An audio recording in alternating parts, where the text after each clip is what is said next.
Welcome to the Church of Thomas. This one is called Zoo Safety 11510. There was a news story recently about a German woman who had jumped over a barricade to get into a polar bear's enclosure at a zoo. Now, she was mauled. They did get her out alive, apparently. But there was an outcry worldwide to make zoos safer. Now, I think it's kind of funny because there was a small piece of information that was left out of the equation that maybe gave her more motivation to go and mess with her life than had been for, if this were an average person who tipped over a railing that was only 2 feet tall, that would have been one thing. She climbed over a wall. Come to find out, she was mentally disturbed. But that never made it into the stories for several weeks. Everybody keeps not understanding that it is personal responsibility to lessen the risks to yourself, unless you think the risks are worth what it is you're getting.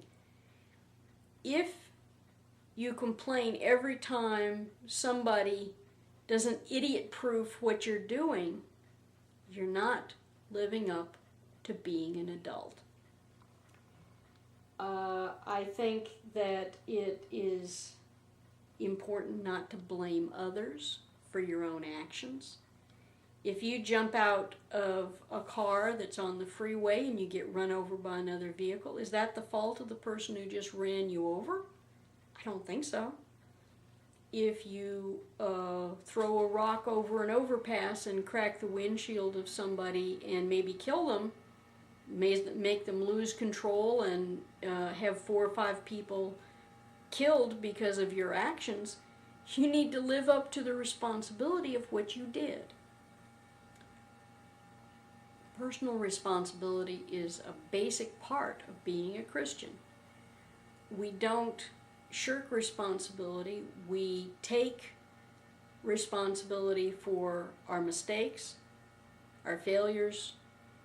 We ask forgiveness. We mean the atonement when we do it, and we try and fix it.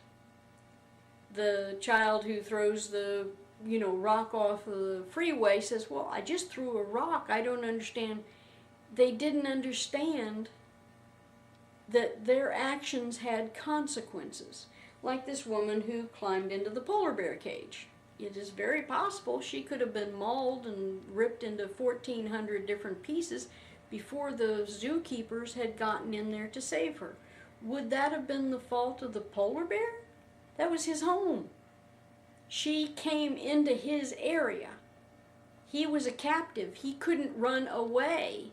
There was no option for him except to either ignore her, which probably was not in his nature. It was a moving object that looked like a seal, or to attack. It did what was natural. It attacked. To criticize somebody for doing what came naturally was kind of weird. Now, there is one verse that I thought was very interesting. I think it applies to personal responsibility best. It's Romans 1:20. I think the heading on this could be no excuses. From Adam and Eve onward, people have tended to blame others, not themselves, for what goes wrong. Romans 1-3 sets forth an important principle that has been widely recognized by recovering groups such as Alcoholics Anonymous.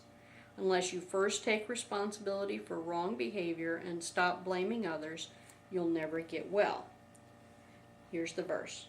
For since the creation of the world, God's invisible qualities, His eternal power and divine nature have been clearly seen, being understood from what has been made, so that man are not an excuse.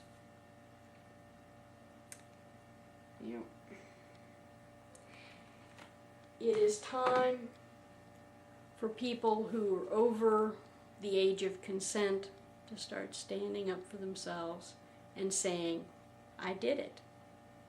What are the consequences? I'll do it. Live up to your adult responsibilities and quit blaming other people for what has gone wrong in your life, if it was under your control. Make atonement if you have hurt others. Try to live up to a higher standard of responsibility, which, simply said, would be being an adult. God bless the whole world, no exceptions. Angel